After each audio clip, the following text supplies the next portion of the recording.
I want to talk in this video about Mystery Babylon the Great, the mother of all harlots and abominations. You can find this passage in Revelation 17 and 18. There is some debate about who this is, and futurists or premillennialists generally refer to this as the Roman Catholic Church. They will point to the false prophet as the Pope. You will notice that this harlot is adorned with purple, scarlet, gold, silver. It's important to understand that Jerusalem had committed spiritual adultery, that she had become a harlot. You read this in Ezekiel 16, you will see that this babe has been cast into an open field, umbilical cord uncut, still polluted in its own blood. When God passed by, he had compassion on that babe. He took her in, adorned her with purple, scarlet, gold, silver, all those same things you see on Mystery Babylon, the Whore of Babylon. He entered into a marriage covenant with her, and it became the time of love. And he spread his skirt over her. That's the language that is used.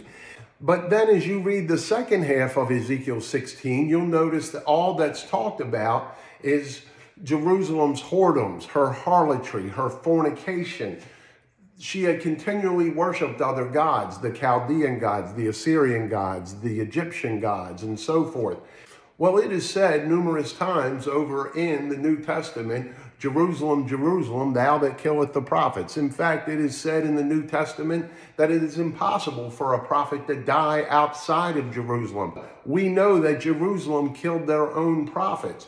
So when you study this out of who this harlot is, it is none other than first century apostate Jerusalem. I need to clarify because I don't want anyone to be confused.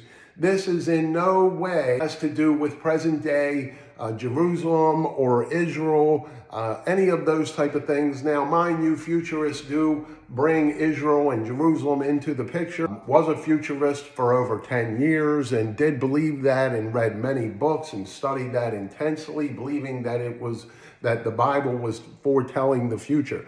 But I know now that it is the revelation of Jesus Christ. It is the revealing of Jesus. It is about the spiritual accomplishments and achievements because of Christ. Whether it is the New Jerusalem, the birth of the church, which leads me back to the harlot. When you look at the parable that Jesus tells about the landowner that gave the land to others, and when it come time for the harvest, he sent his messengers to get his portion of the harvest, to collect his rent, if you will.